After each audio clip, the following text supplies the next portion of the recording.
I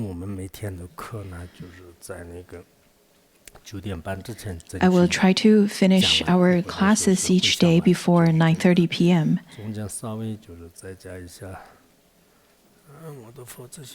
Now, where is my text?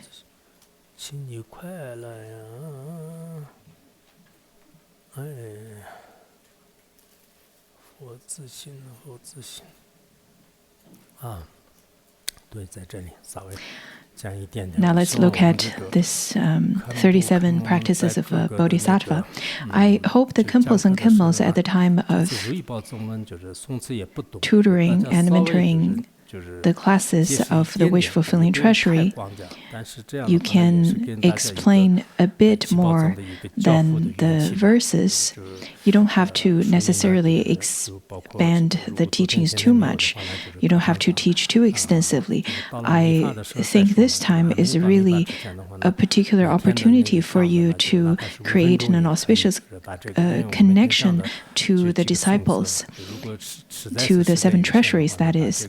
Because nowadays we are not particularly teaching on the Vajrayana teachings yet. So every day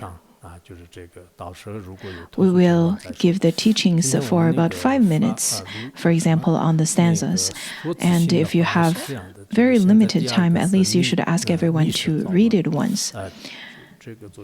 Let us now look at the 37 practices. We are going to look at the promise to compose.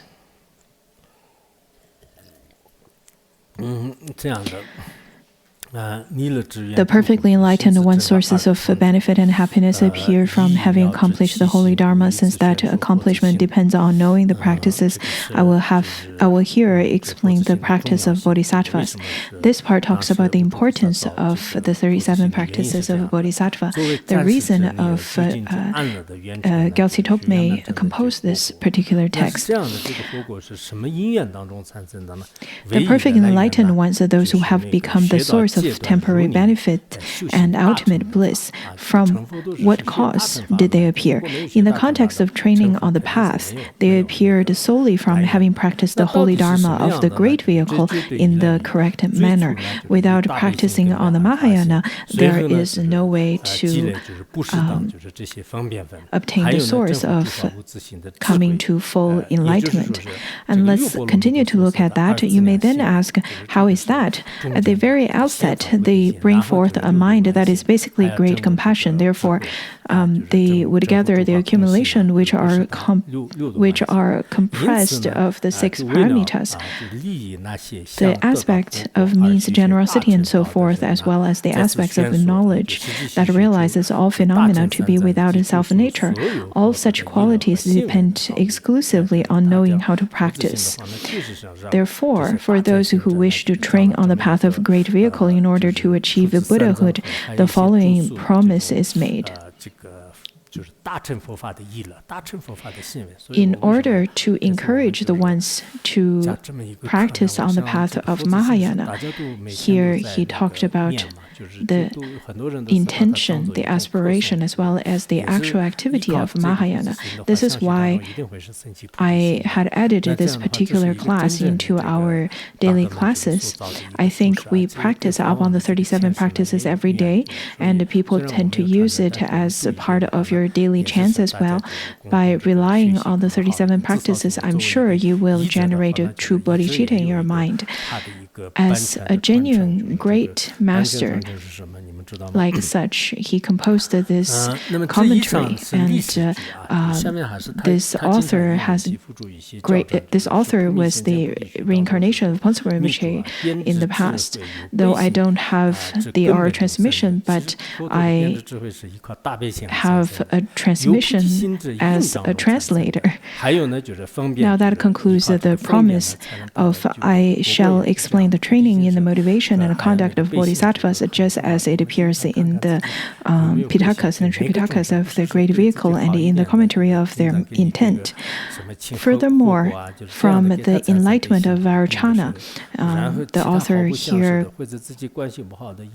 further quoted from certain teachings where he says that Lord of Secret, the omniscient wisdom arises when the root of compassion appears from its cause, which is bodhicitta, and is perfected through skillful means.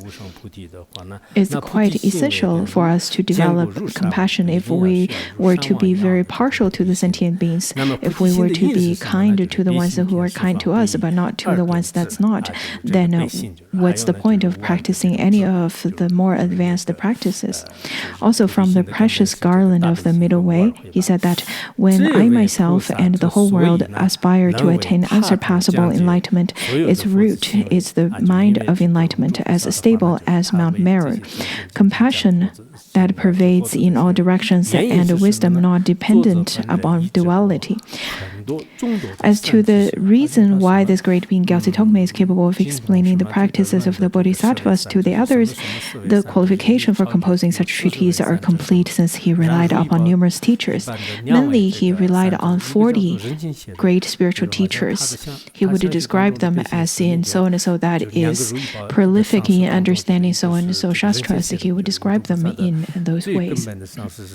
Out of those teachers, 2 of them are regarded to him as the wish-fulfilling jewels. One is Rinchen Shirab, and the other one is Soba Zalong.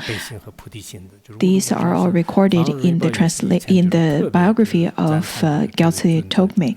You can take a look at it, and you can definitely generate a true compassion and bodhicitta from reading his biography.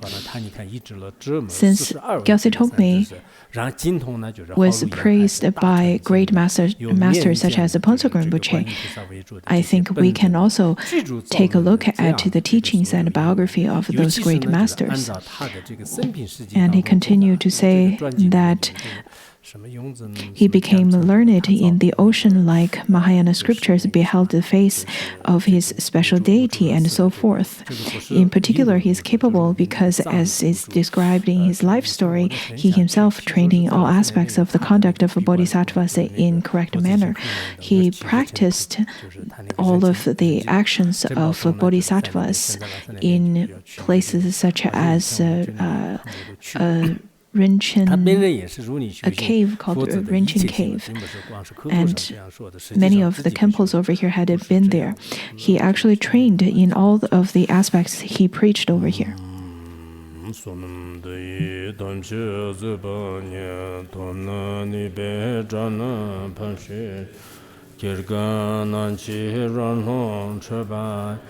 Chubum tsonen rowa